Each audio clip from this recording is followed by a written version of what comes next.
প্রাথমিকভাবে রাজেন্দ্রপুর বাজারের স্বর্ণ ব্যবসায়ী দিয়ে পরীক্ষা করে কষ্টি পাথরের মূর্তি বলে নিশ্চিত হওয়া গেছে।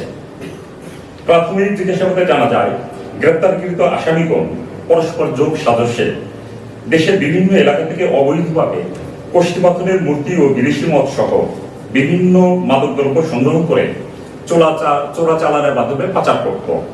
মূলত তারা স্বল্প সময়ে অধিক অর্থ উপার্জনের জন্য এই সিন্ডিকেট গড়ে তুলেছে।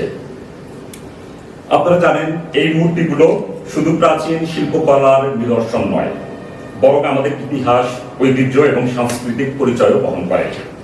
শত শত বছর আগে প্রত্নতাত্ত্বিক ঐতিহ্য বহনকারী এই কষ্টি পাথরের মূর্তিগুলো আমাদের অতীত সভ্যতা, ধর্মীয় বিশ্বাস এবং শিল্পবোধের সঙ্গে ওতপ্রোতভাবে জড়িত। এদের সংরক্ষণ কেবল একটি প্রশাসনিক কর্তব্য নয়, এটি জাতির প্রতি একটি নৈতিক দায়বদ্ধতা। আমরা চাই এসব ঐতিহাসিক নিদর্শনগুলো রাষ্ট্রীয়ভাবে সংরক্ষিত হোক, যাতে সাধারণ দর্শক, গবেষক এবং ভবিষ্যৎ প্রজন্ম এগুলো থেকে